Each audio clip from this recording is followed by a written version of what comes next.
देखो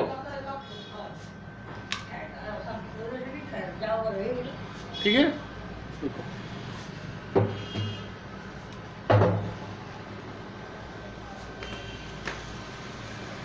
सबसे पहले हम लोग पिछले क्लास में एमसीक्यू किए थे लाइफ प्रोसेस का।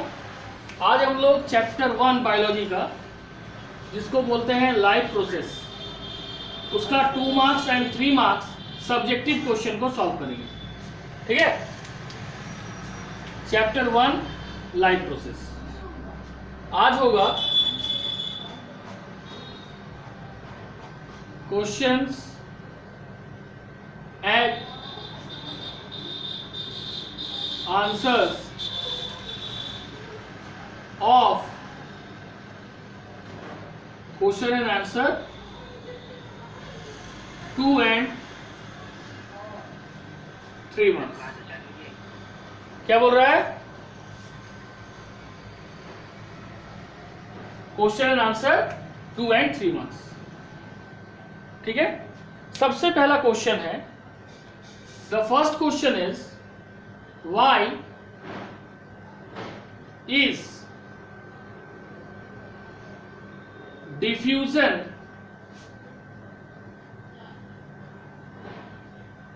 insufficient? Why is diffusion insufficient to meet the, क्या बाजी, क्या बोल रहे बार बार?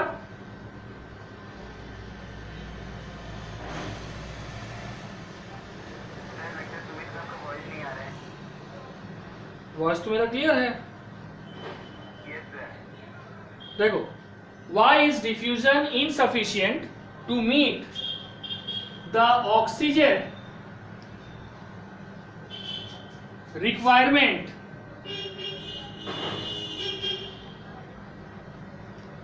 of multicellular animals या multicellular organisms like human.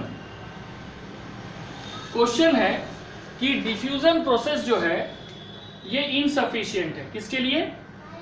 Multicellular organism के लिए, जैसे कि human, to meet the oxygen requirement. Answer है, in case of multicellular organism, जैसे हम लोग हैं, the cells present in the outer surface और the cells present in the surface layer are in direct contact with the environment। ठीक है, क्या बोल रहा है सुमित? सर क्लास अभी स्टार्ट हुआ। हाँ ठीक है, देखो आंसर क्या होगा? आंसर होगा इन केस ऑफ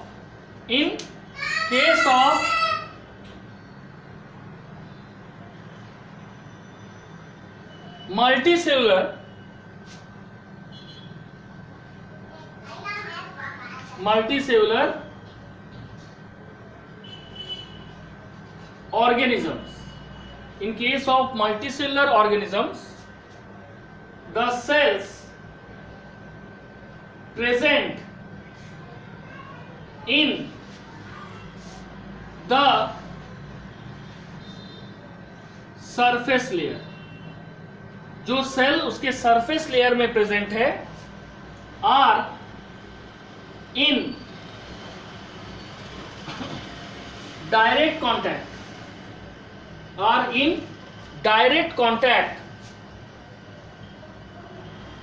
with the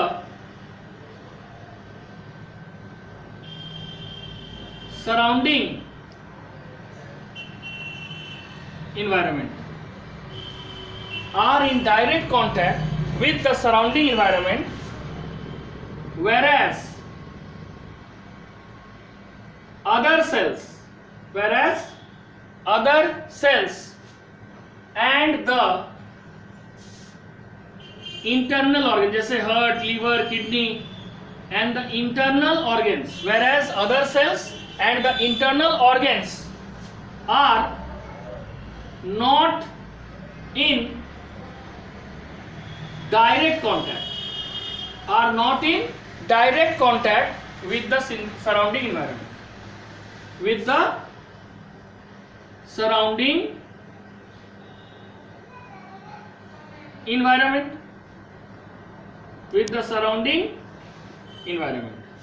ठीक है। इससे क्या होगा, जो होगा डिफ्यूजन इज इनसफिशिएंट। इससे क्या होगा, जो डिफ्यूजन है वो इनसफिशिएंट होगा to deliver oxygen to all the cells, tissues and organ of the body. ये एस्टिमेट किया गया है कि अगर डिफ्यूजन के द्वारा, ठीक है, कोई भी ऑक्सीजन मॉलिक्यूल को हमारे लंग्स से हमारे पूरे बॉडी में डिस्ट्रीब्यूट किया जाए तो इसको 3 साल लग जाएगा। It takes 3 years of month। तो बोला गया मल्टीसेलुलर ऑर्गेनिज्म में डिफ्यूजन से ऑक्सीजन रिक्वायरमेंट करना क्यों मुश्किल है, क्योंकि सबसे पहले जो सरफेस लेयर में सेल है हमारे बॉडी का, वो तो सराउंडिंग एनवायरनमेंट के तुरंत कांटेक्ट में आ जाएगा, लेकिन जो सेल्स या इंटरनल ऑर्गन जो हमारे सराउंडिंग एनवायरनमेंट के डायरेक्ट कांटेक्ट में नहीं है, वहां पे डिफ्यूजन प्रोसेस के द्वारा कोई भी रिक्वायरमेंट को पूरा करना बहुत ही हार्ड टास्क है। एग्जाम्पल की तरह देखो, thus diffusion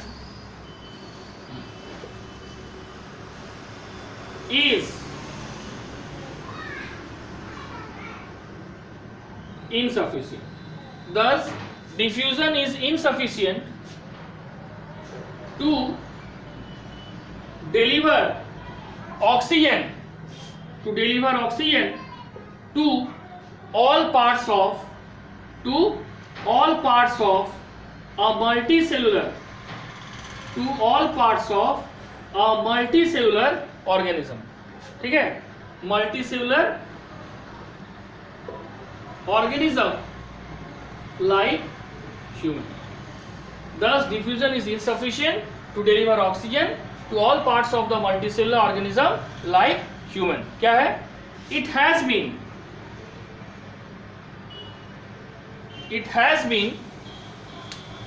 estimated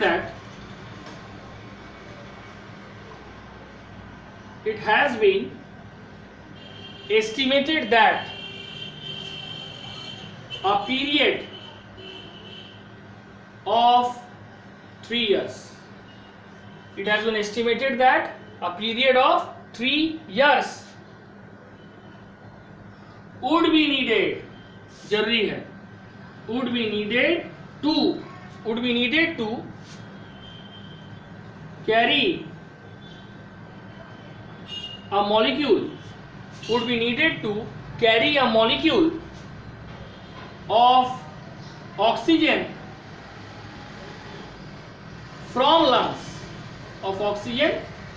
lungs to all, ठीक है, to all parts up to toes, हमारे एड़ी तक, ठीक है। If diffusion have to move oxygen in our body, बोला गया डिफ्यूजन इज इनसफिशिएंट है to deliver oxygen to all part of multicellular organism like human. Estimate है कि 3 साल का समय लगेगा अगर हमारा बॉडी ऑक्सीजन को कैरी करे लंग्स से लेके फाइनली हमारे टोज तक डिफ्यूजन प्रोसेस से, ठीक है। तब बेसिकली जो ऑक्सीजन है वो हमारे बॉडी के डिफरेंट पार्ट्स में किसके थ्रू जाता है, ब्लड के through. That is the mobile connective tissue of our body. यहां तक समझ आ गया? जिज्ञासा? अब देखो next question, what advantage an aquatic organism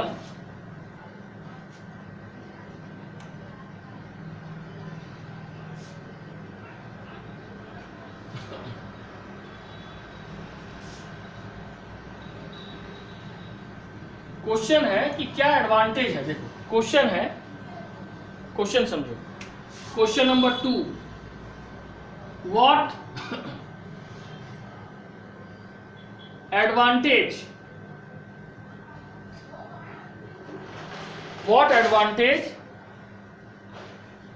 over an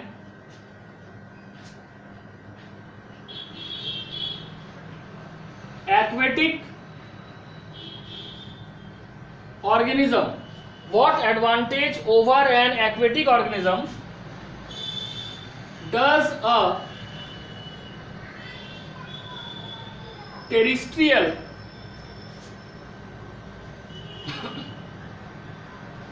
organism have?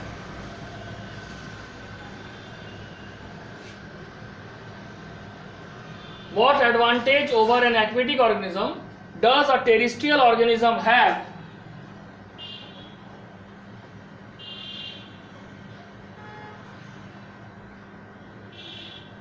with regard to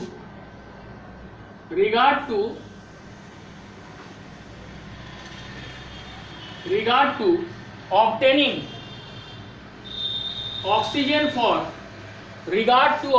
oxygen for respiration?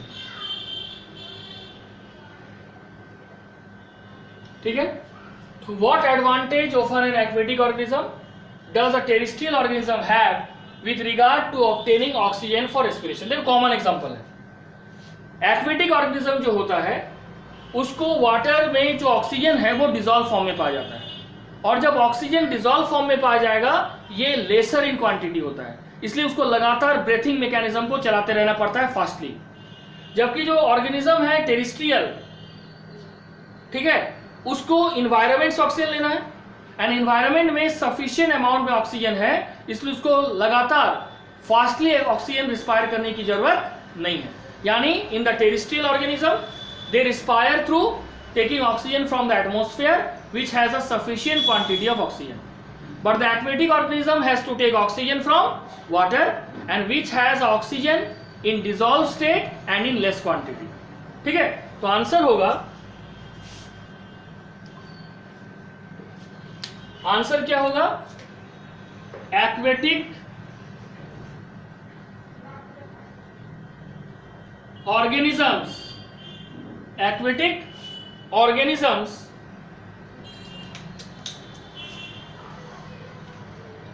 such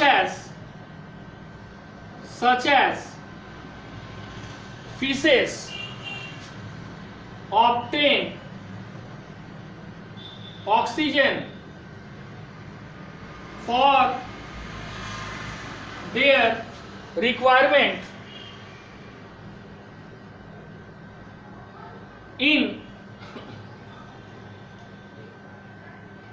dissolved state, for their requirement in dissolved state in water। ठीक है, उसके बाद which is very low, अभी just बताएं, which is very low, which is very low on the other hand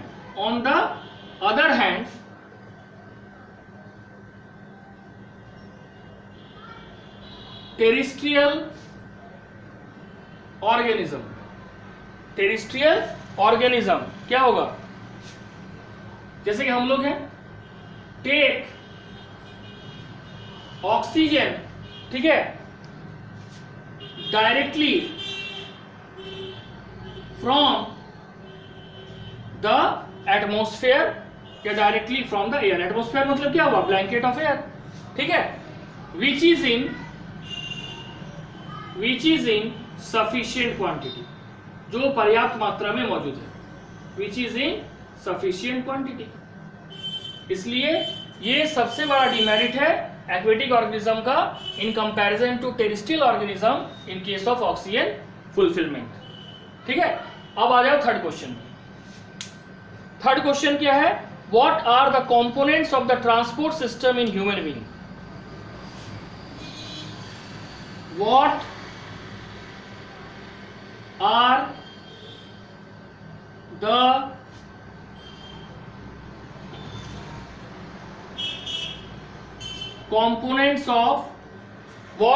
components of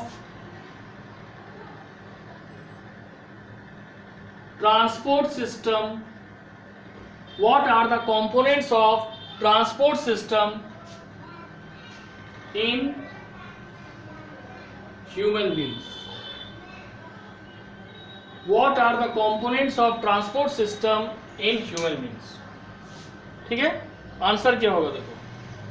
और दूसरा question इसमें है what are the function of this components, what are the function of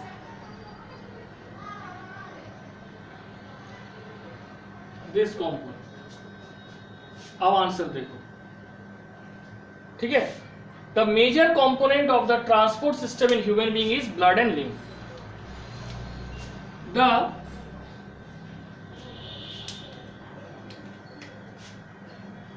major component of the transport system, the major component of the transport system in human being is या are blood and lymph। Major component जो है transport system का in human being are blood and lymph. ठीक है, अब blood में क्या रहता है और लिम्फ में क्या रहता है देखो। ब्लड दोनों में सबसे पहले रहता है ब्लड प्लाज्मा। ब्लड प्लाज्मा का काम क्या है, it helps in transportation of food, carbon dioxide,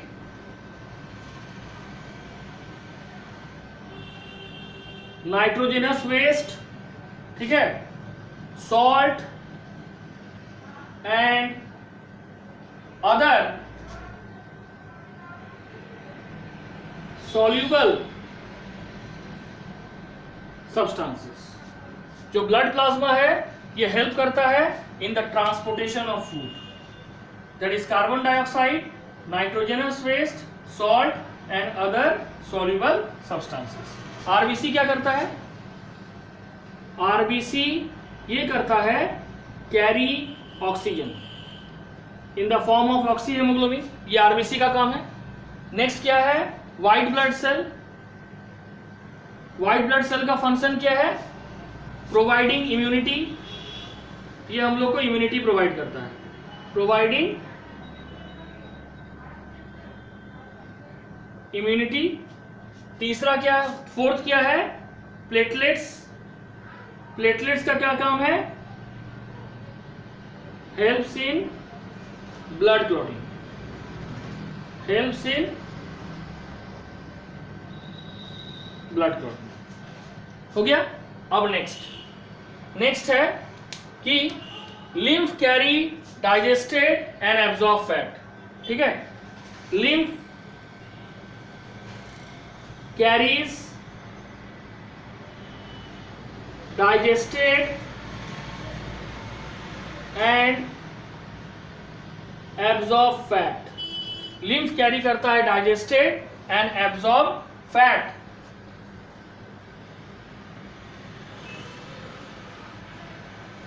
from intestine to other tissue. Lymph क्या करता है, ये कैरी करता है digested and absorb fat from intestine to other tissue. ठीक है, ये काम है लिम्फ का। साथ ही साथ it also drain access fluid from extra cellular space back into the blood. एक और पॉइंट लिख लो,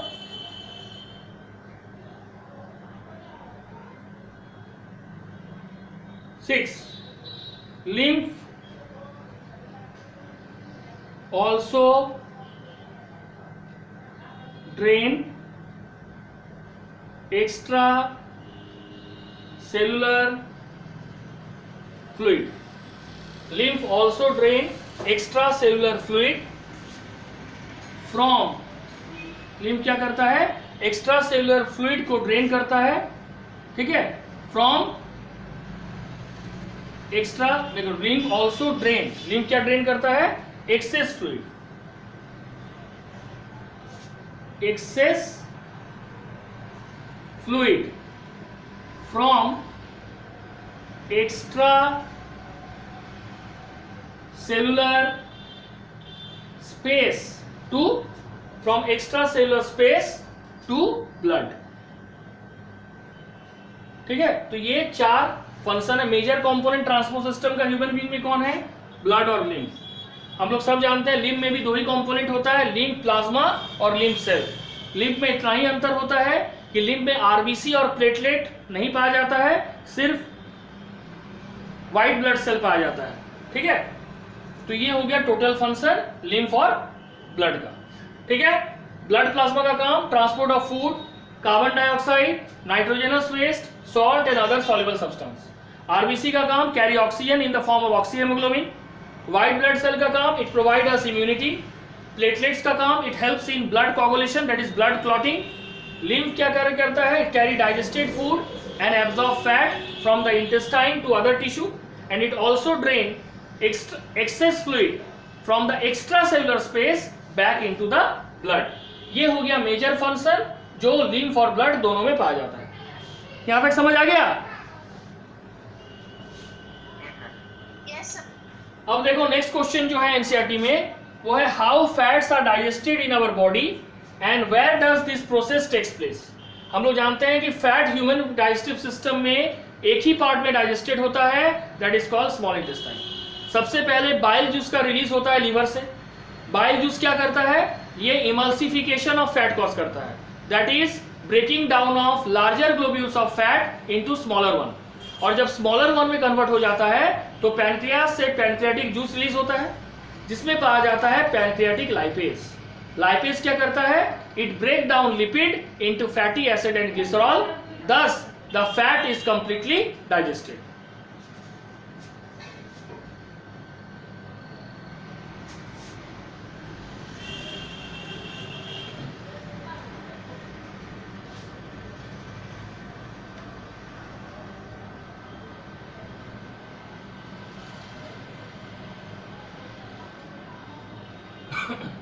देखो नेक्स्ट क्वेश्चन 5। क्वेश्चन 5 है हाउ फैट्स आर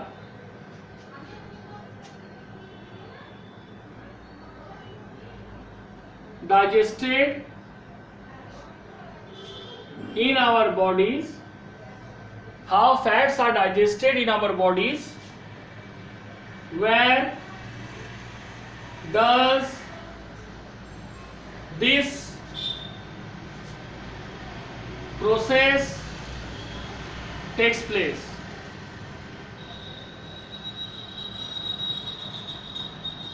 Answer,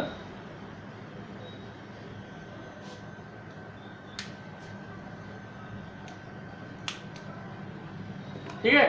देखो क्या है, how fats are digested in our bodies and where does this takes place. ये question number 4 है, ठीक है। इसका आंसर होगा कि fats are digested in the small intestine. Fats कैसे डाइजेस्ट होता है, ये स्मॉल इंटेस्टाइन में कैसे डाइजेस्ट होता है देखो, ठीक है। First of all fats are emulsified. Emulsified का मतलब दैट इज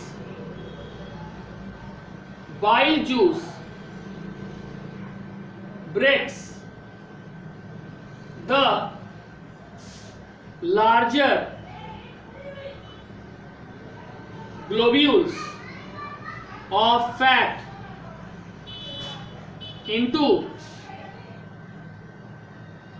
smaller one। जो बाइल जूस है ये सबसे पहले लार्जर ग्लोब्यूल्स ऑफ फैट को स्मॉलर वन में कन्वर्ट करता है, ठीक है, जिसको हम इमल्सिफिकेशन बोलते हैं या प्रोसेस को इमल्सिफाइड बोलते हैं, ठीक है। अब उसके बाद क्या होगा, now the pancreatic juice containing lipase.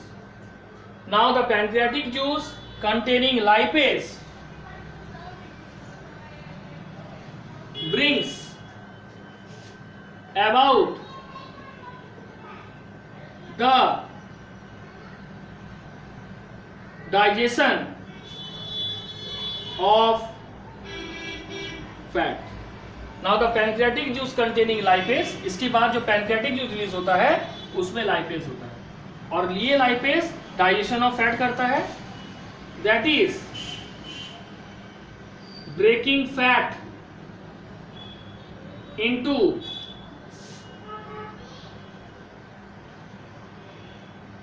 Fatty acid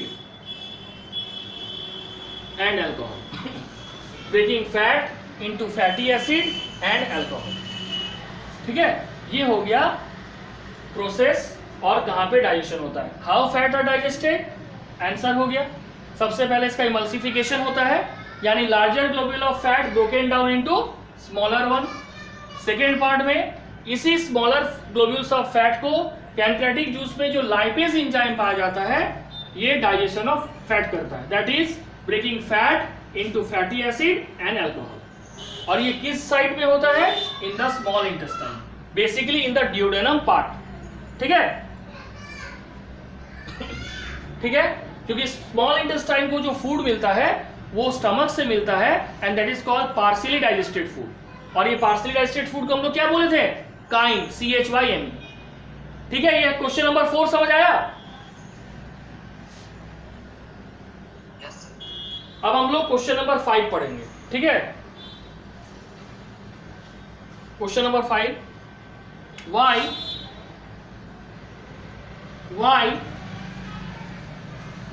is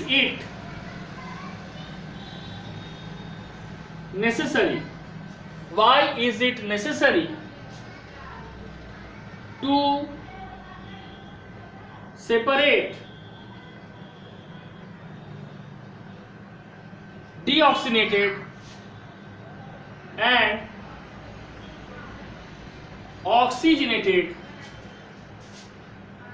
blood in mammals and bird। बोला गया मैमल्स और बर्ड में, ठीक है, ऑक्सीनेटेड और डीऑक्सीनेटेड ब्लड को सेपरेट करने का जरूरत क्यों है, ये जरूरी क्यों है। तो आंसर होगा कि बर्ड्स और मैमल्स जो है दोनों ही को ज्यादा एनर्जी चाहिए for maintaining their body temperature because both are warm blooded animals and since this can be only achieved by separating the deoxygenated blood from oxygenated blood, ठीक है। तो आंसर होगा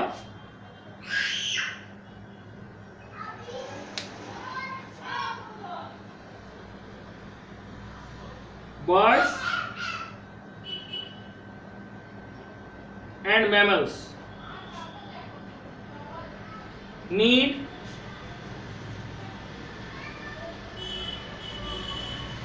comparatively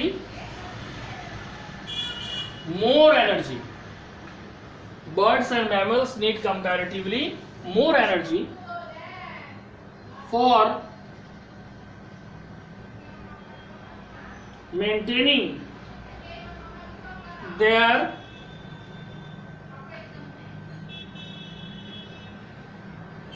body temperature, for maintaining their body temperature. Now this can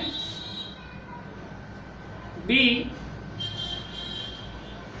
maintained, this can be maintained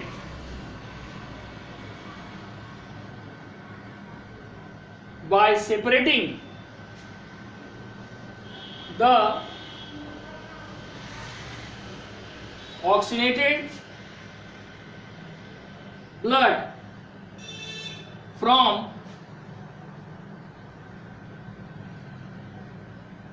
deoxygenated, ठीक है। Birds और mammal दोनों को ही comparatively more energy चाहिए। क्यों चाहिए? For maintaining their body temperature. और ये कैसे मेंटेन होगा? Maintained by separating the oxygenated blood from deoxygenated blood. ये प्रोसेस, ये हो गया रीजन कि बर्ड्स और मैमल्स को कंपैरेटिवली ज्यादा एनर्जी चाहिए, ठीक है, in comparison to other group of animals, and so there is a very urgent need of separation of deoxygenated and oxygenated blood. ये हो गया 5th नंबर क्वेश्चन का आंसर। अब आ जाओ 6th में।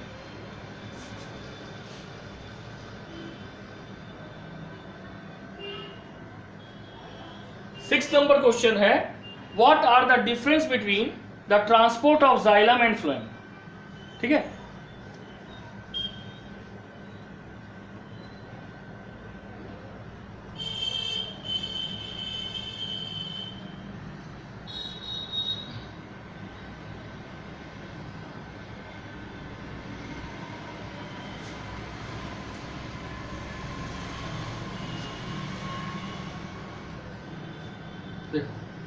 इसमें क्या होगा? Question number 6, what are the difference between the transport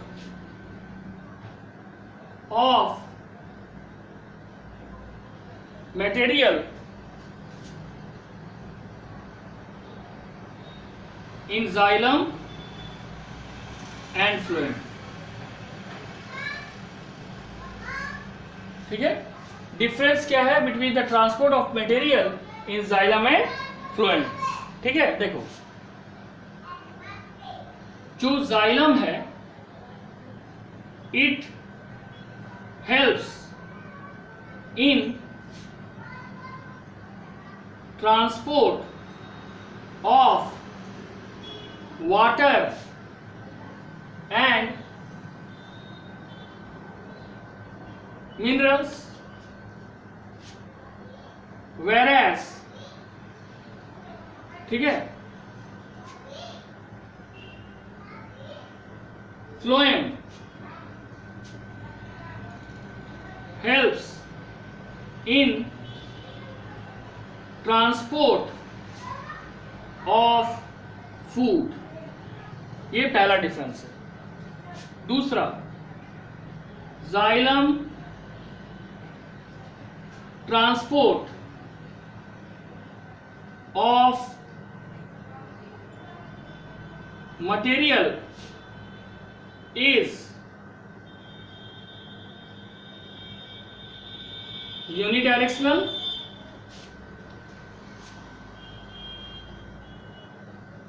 while phloem transport of material is bidirectional। xylem transport of material क्या है? यूनिडायरेक्शनल है, जबकि फ्लोएम ट्रांसपोर्ट ऑफ मटेरियल क्या है? बाई डायरेक्शनल है। ठीक है, ये हो गया main difference between xylem and phloem. xylem किस पे हेल्प करता है? Transport of water and mineral. Phloem किस पे ट्रांसपोर्ट मदद करता है? फूड का। xylem का ट्रांसपोर्ट हमेशा यूनिडायरेक्शनल होता है, that is root tip to the top of the plant, जबकि फ्लोएम का ट्रांसपोर्ट हमेशा होता है बाई डायरेक्शनल। बाई डायरेक्शनल मतलब वो upward to downward, downward to upward भी मूव करता है, मतलब दोनों डायरेक्शन में, लैटरली, डाउनवर्ड, इसलिए इसको कहा गया bidirectional movement. That is the major difference between xylem and phloem. ठीक है, अब question number 7,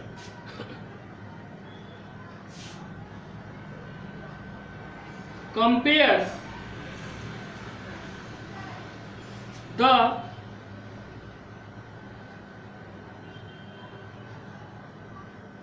functioning of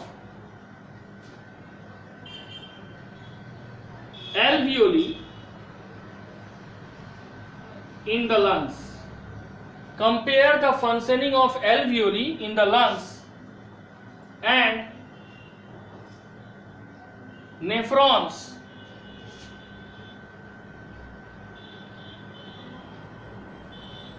in the kidney with respect to their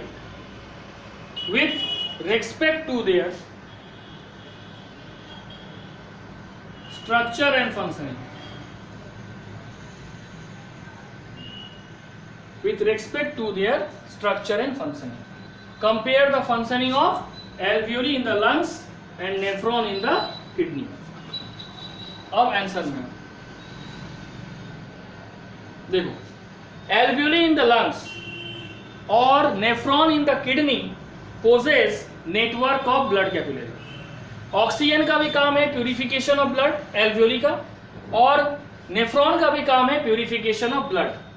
alveoli क्या करता है, ब्लड को डीऑक्सीनेटेड से ऑक्सीनेटेड करता है, और नेफ्रॉन क्या करता है कि ब्लड से जो वेस्ट मटेरियल है उसको अलग करके थ्रू यूरेटर हमारे यूरिनरी ब्लडर में भेज देता है, and finally through urinary urethra it goes out of the blood. तो लिखेंगे सबसे पहले both alveoli in the lungs and nephrons, both alveoli in the lungs and nephrons in the kidney. ठीक है, दोनों में क्या है, possess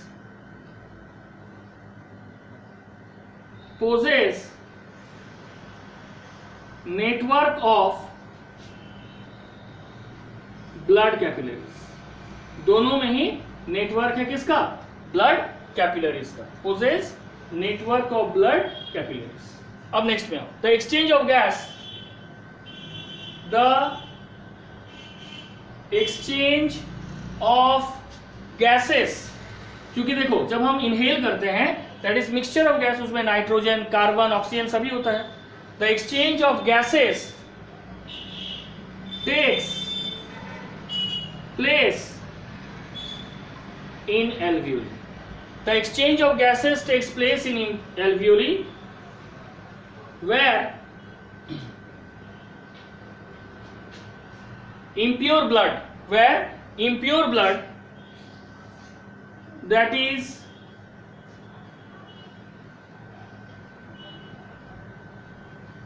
deoxygenated blood is purified, where impure blood is purified to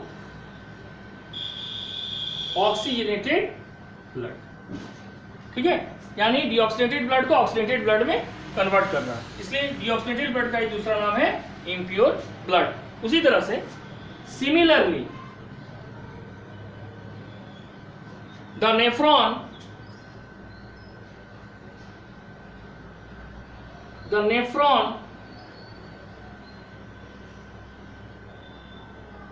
purify the blood. Similarly, the nephron purify the blood by filtering out its waste material. Nephron क्या करता है, खास करके हमारे ब्लड में जो नाइट्रोजनस वेस्ट होता है जैसे यूरिया, यूरिक एसिड, या उसमें जो एक्सेसिव सॉल्ट या एक्सेसिव वाटर होता है उसको अलग कर देता है. ठीक है, किस फॉर्म में, इन द फॉर्म ऑफ यूरिन. और ये यूरिन किस फॉर्म में होता है, कंसंट्रेटेड यूरिन. तो देखो जो एल्वियोली है उसमें क्या होता है, एक्सचेंज ऑफ गैसेस होता है, जिसमें इम्प्योर ब्लड यानी डीऑक्सीनेटेड ब्लड ऑक्सीनेटेड ब्लड में कन्वर्ट होता है।